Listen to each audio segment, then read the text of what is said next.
Hello everyone, ಎಲ್ಲರೂ ಹೇಗಿದ್ದೀರಾ? I hope ಎಲ್ಲ ಚೆನ್ನಾಗಿದ್ದೀರಾ ಅನ್ಕೊತೀನಿ. ನಾನು ಕೂಡ ಚೆನ್ನಾಗಿದ್ದೀನಿ. ನಮ್ಮ ಜೀವನದಲ್ಲಿ ಎಷ್ಟೇ ಕಷ್ಟಗಳು ಬಂದರೂ ನಾವು ಅದನ್ನು ಸ್ಟ್ರಾಂಗ್ ಮಾಡ್ಕೊತಾನೆ ಹೋಗ್ತಾ ಇರ್ತೀವಿ. ಈ ಕಷ್ಟಗಳು ನಮ್ಮ ಸ್ಟ್ರಾಂಗ್ ಮಾಡೋದಕ್ಕೆ ಬರ್ತವೆ ಅಂತ ಅಂದ್ಕೊಬೇಕು ನಾವು.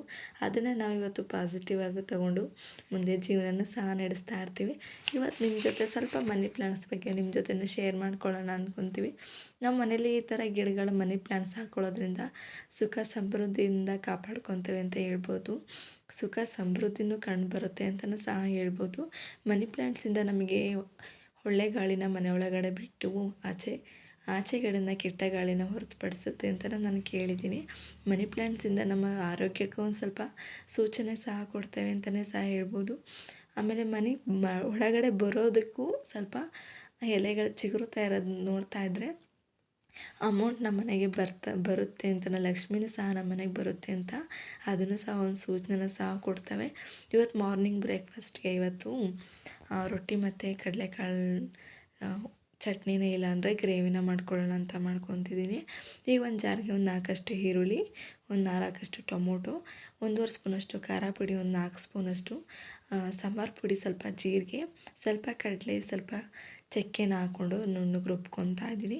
ಇದು ಹಾಕೋದೆಲ್ಲ ಸ್ವಲ್ಪ ವೀಡಿಯೋನ ಮಾಡ್ಕೊಂಡಿದ್ದೆ, ಅದೆಲ್ಲ ಸ್ವಲ್ಪ ಡಿಲೀಟ್ ಆಗಿ ಹೋಗ್ಬಿಟ್ಟಿದೆ. ಎಷ್ಟು ಬೇಜಾರಾಗುತ್ತೆ ಗೊತ್ತಾ? ಏನು ಮಾಡ್ಕೊಳಕ್ಕಾಗಲ್ಲ, ಒಂದೊಂದ್ಸಲಿ ಹಂಗೆ ಆಗೋಗ್ಬಿಡುತ್ತೆ. ಒಗ್ಗರಣೆಗೆ ಸ್ವಲ್ಪ ಸಾಂಬಾರು ಸೊಪ್ಪು, ಟೊಮೊಟೊ ಮತ್ತು ಈರುಳ್ಳಿನ ಸೈಡಲ್ಲಿ ಹಚ್ಚಿಸಿ ಇಟ್ಕೊಂಡಿದ್ದೆ. ಇವಾಗ ಜಾರ್ಗೆ ಹಾಕ್ಕೊಂಡು ರುಬ್ಕೊಂಬಿಡೋಣ ಅಂತ ರುಬ್ಕೊತಾ ಇದ್ದೀನಿ. ಇವತ್ತು ಅಮ್ಮ ಸ್ವಲ್ಪ ಹಾಸನಿಗೆ ಹೋಗಬೇಕು ಅಂತ ಹೇಳ್ತಾಯಿದ್ರು. ಅದಕ್ಕೋಸ್ಕರನೇ ಬೇಗ ಟಿಫನ್ನ ರೆಡಿ ಮಾಡ್ಕೊಳ್ಳೋಣ ಅಂತ ಮಾಡ್ಕೊತಾ ಇದ್ದೆ. ಆಮೇಲೆ ಸ್ವಲ್ಪ ಶುಂಠಿನ ಆ್ಯಡ್ ಮಾಡ್ಕೊತಾ ಇದ್ದೀನಿ. ಶುಂಠಿ ಹಾಕೋದೇ ಮರ್ತ್ಬಿಟ್ಟಿದ್ದೆ. ಈಗ ಅರ್ಜೆಂಟಲ್ಲಿ ಏನಾದರೂ ಟಿಫನ್ನ ರೆಡಿ ಮಾಡೋಕ್ಕೆ ಹೋದಾಗ ಒಂದೊಂದು ಐಟಮ್ನ ಮರ್ತ್ಕೊಂಡೇ ಬಿಡ್ತೀನಿ. ನಿಮಗೆ ಹೇಗೆ, ನೀವು ಯಾವ ಥರ ಮಾಡ್ತೀರಾ ಅಂತ ನನಗೆ ಕಮೆಂಟ್ ಬಾಕ್ಸಲ್ಲಿ ತಿಳಿಸಿ. ಹಾಗೆ ಬೇಗನೆ ಶುಂಠಿನ ಸೈಡಲ್ಲಿ ಸ್ವಲ್ಪ ಎರ್ಕೊಂಡು ಸ್ವಲ್ಪ ಕ್ಲೀನೆಲ್ಲ ಮಾಡಿಕೊಂಡು ಆವಾಗವಾಗ ಬಿದ್ದಿರೋದನ್ನ ನನಗೆ ಆವಾಗವಾಗ ತಕ್ಕೊಂಡು ಬೇಗ ಕ್ಲೀನ್ ಮಾಡಿಕೊಂಡ್ರೆ ಏನೋ ಒಂಥರ ಅಡುಗೆ ಮಾಡೋಕ್ಕೆ ಚೆನ್ನಾಗಿರುತ್ತೆ. ನನಗೆ ಅಲ್ಲಲ್ಲೇ ಬಿಟ್ಕೊಂಡು ಅಡುಗೆ ಮಾಡೋದ್ರಿಂದ ನನಗೆ ಒಂಚೂರು ಇಷ್ಟ ಆಗೋದಿಲ್ಲ. ಆವಾಗವಾಗಲೇ ಕ್ಲೀನ್ ಮಾಡ್ಕೊತಾ ಇರ್ತೀನಿ. ಇವಾಗ ಸ್ವಲ್ಪ ಒಂದು 2-3 ಕಡಲೆನೂ ಹಾಕ್ಕೊತಾ ಇದ್ದೀನಿ. ಒಂದು 3-4 ಸ್ಪೂನಷ್ಟು ಚಿಕ್ಕ ಸ್ಪೂನಲ್ಲಿ ಕಡಲೆನ ಹಾಕ್ಕೊತಾ ಇದ್ದೆ.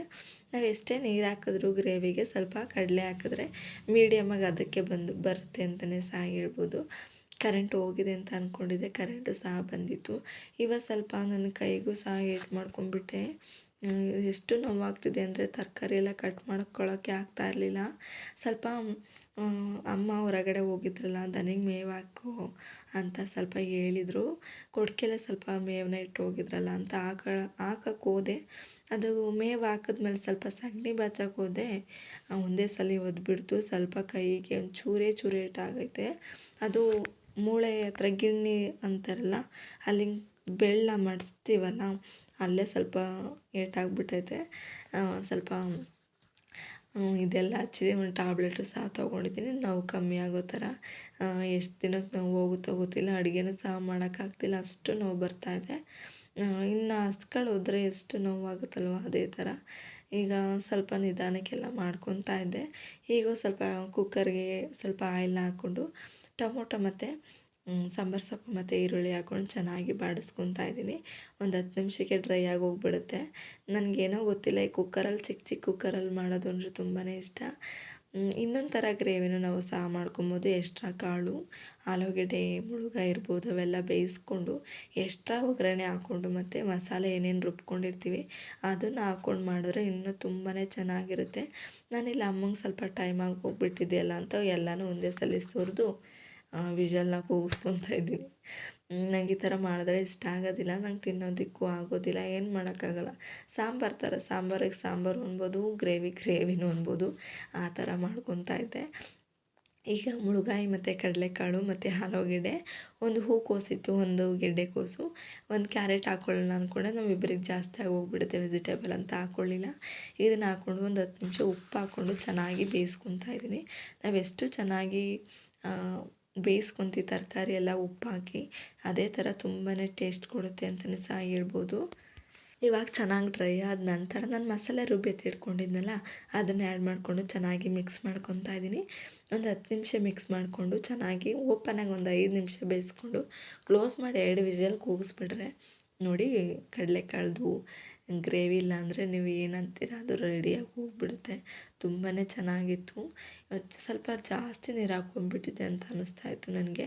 ಸ್ವಲ್ಪ ಜಾಸ್ತಿನೂ ಖಾರನ ಆಡಿಸ್ಕೊಂಡಿದ್ದೆ, ಒಂದು ಜಾರಷ್ಟು ಖಾರ ಆಡಿಸ್ಕೊಂಡಿದ್ನಲ್ಲ, ಸ್ವಲ್ಪ ಜಾಸ್ತಿ ಆಗಿತ್ತು. ಆದರೆ ರೊಟ್ಟಿಗೆ ಇರ್ಬೋದು, ಚಪಾತಿಗೆ ಇರ್ಬೋದು, ಪರೋಟೆಗೆ ಇರ್ಬೋದು ತುಂಬಾ ಚೆನ್ನಾಗಿರುತ್ತೆ. ನೀವು ಒಂದು ಸಲ ಟ್ರೈ ಮಾಡಿದ್ದನ್ನ. ಈಗ ಸ್ವಲ್ಪ ನೀರು ಹಾಕ್ಕೊಂಡು ಚೆನ್ನಾಗಿ ಒಂದು ಸಲ ಮಿಕ್ಸ್ ಮಾಡ್ಕೊತಾ ಇದ್ದೀನಿ. ಮುಳುಗಾಯಿ ಒಂದೇ ಒಂದಿತ್ತು, ರೌಂಡ್ ಮುಳುಗಾಯಿ ಅಂತಾರಲ್ಲ ಅದು. ಅದು ತುಂಬಾ ಚೆನ್ನಾಗಿತ್ತು. ನಾನು ಅದನ್ನು ಕಟ್ ಮಾಡೋಕ್ಕೆ ತುಂಬಾ ಇಷ್ಟ ನನಗೆ. ಚಿಕ್ಕ ಮಕ್ಕಳಲ್ಲಿ ನಾವು ಚಿಕ್ಕವರಿದ್ದಾಗ ಮುಳುಗಾಯಿನ ಕಡಿದ್ರೆ ಹಲ್ಲು ಕಪ್ಪಾಗ್ತಾವಂತೆ. ನಾನು ಒಂದು ಸಲ ಈ ಮಾತನ್ನ ಕೇಳಿದೆ. ಇದೇ ಥರ ಇವತ್ತು ನಮ್ಮ ಪಾಪು ಮುಳುಗಾಯಿನ ಹಿಡ್ಕೊಂಡು ಕಚ್ಚೋಕೆ ಹೋಗ್ತಾಯಿದ್ರು. ಅದನ್ನು ನೆನ್ಕೊಂಡು ಕಿತ್ಕೊಂಡ್ಬಿಟ್ಟೆ. ಹಲ್ಲು ಕಪ್ಪಾದರೆ ಅದು ನಾವು ಜೀವನ ಪೂರ್ತಿ ಹಂಗೆ ಕಪ್ಪಾಗೆ ಉಳ್ಕೊಂಬಿಡುತ್ತಲ್ಲ ಅಂತ ನಾನು ಒಂದೇ ಸಲ ಕಿತ್ಕೊಂಡ್ಬಿಟ್ಟೆ. ಅದಕ್ಕೆ ಸ್ವಲ್ಪ ಹೊತ್ತು ಹತ್ರು. ಅದು ಸ್ವಲ್ಪ ಓಪನಾಗಿ ಬೆಂದಾದಮೇಲೆ ಕುಕ್ಕರ್ನ ಕ್ಲೋಸ್ ಮಾಡಿ 2 ವಿಷಲ್ ಬಂದಾದಮೇಲೆ ಆ ಕಡೆಗೆ ಇಟ್ಟಿದ್ದೆ. ಇನ್ನು ರೊಟ್ಟಿದೇನು ನಾನು ರೆಸಿಪಿನ ತೋರ್ಸೋಕೆ ಹೋಗಲಿಲ್ಲ. ಸ್ವಲ್ಪ ಬಿಸಿನೀರು ಮತ್ತು ಸ್ವಲ್ಪ ಅನ್ನ, ಸ್ವಲ್ಪ ಸಾಲ್ಟು, ಒಂದೇ ಒಂದು ಜೀರಿಗೆನ ಹಾಕ್ಕೊತೀನಿ ರೊಟ್ಟಿ ಒಂದು ಸ್ವಲ್ಪ ಟೇಸ್ಟಾಗಿ ಬರ್ತಾವಲ್ಲ ಅಂತ. ಆ ಕಡೆ ನೋಡಿ ಹೆಂಗೆ ಫಜೀತಿ ಮಾಡ್ತಾಯಿದ್ದಾರೆ ಅಂತ.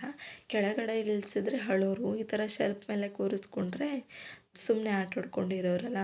ಅದಕ್ಕೆ ನಮಗೂ ಟೈಮಾಗಿ ಹೋಗ್ಬಿಡುತ್ತೆ, ಅವ್ರಿಗೂ ಸಹ ಊಟಕ್ಕೆ ಇಲ್ಲ ತಿಂಡಿಗೆ ಟೈಮಾಗಿ ಹೋಗ್ಬಿಡುತ್ತೆ ಅಂದ್ಕೊಂಡು ಅಲ್ಲೇ ಮೇಲೆ ಕೂರಿಸ್ಕೊಂಡು ನಾನು ಈ ಕಡೆ ಸೈಡಲ್ಲಿ ರೊಟ್ಟಿನ ಹಾಕ್ಕೊತಾ ಇದ್ದೀನಿ. ಅಮ್ಮ ನಾನು ಇಬ್ಬರೇ ಅಲ್ವಾ, ಸ್ವಲ್ಪ ಒಂದು 4 ರೊಟ್ಟಿ ಹಾಕ್ಕೊಂಡ್ಬಿಟ್ರೆ ಮುಗ್ದೋಗ್ಬಿಡುತ್ತೆ.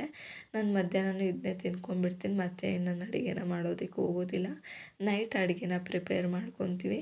ಏನಾದರೂ ನನಗೆ ಅಡ್ಜಸ್ಟಾಗಿ ತಿನ್ನೋಕ್ಕಾಗಲಿಲ್ಲ ಅಂದರೆ ಬೇಗನೆ ಆಗೋ ಥರ ಫ್ರೈಡ್ ರೈಸ್ ಆ ಥರ ಏನಾರು ಲಂಚ್ನ ಪ್ರಿಪೇರ್ ಮಾಡ್ಕೊತೀನಿ. ಇವಾಗ ರೊಟ್ಟಿ ಎಲ್ಲ ಹಾಕ್ಕೊಂಡಾಯಿತು. ಟಿಫನೆಲ್ಲ ಮುಗಿಸ್ಕೊಂಡು ಕಿಚನ್ ಸಹ ಡೀಪ್ ಕ್ಲೀನ್ ಮಾಡ್ಕೊತಾ ಇದ್ದೀನಿ. ತುಂಬಾ ಚೆನ್ನಾಗಿ ಕಾಣಿಸ್ತಾ ಇತ್ತು ಕ್ಲೀನ್ ಮಾಡ್ಕೊಂಡ್ಮೇಲೆ. ಇವತ್ತಿನ ವ್ಲಾಗ್ ನಿಮ್ಗೆ ಇಷ್ಟ ಆಗಿದ್ರೆ ಲೈಕ್ ಆ್ಯಂಡ್ ಶೇರ್ ಕಮೆಂಟ್ ಮಾಡಿ. ಮುಂದಿನ ವ್ಲಾಗಲ್ಲಿ ಸಿಗ್ತೀನಿ. ಟೇಕ್ ಕೇರ್, ಬಾಯ್.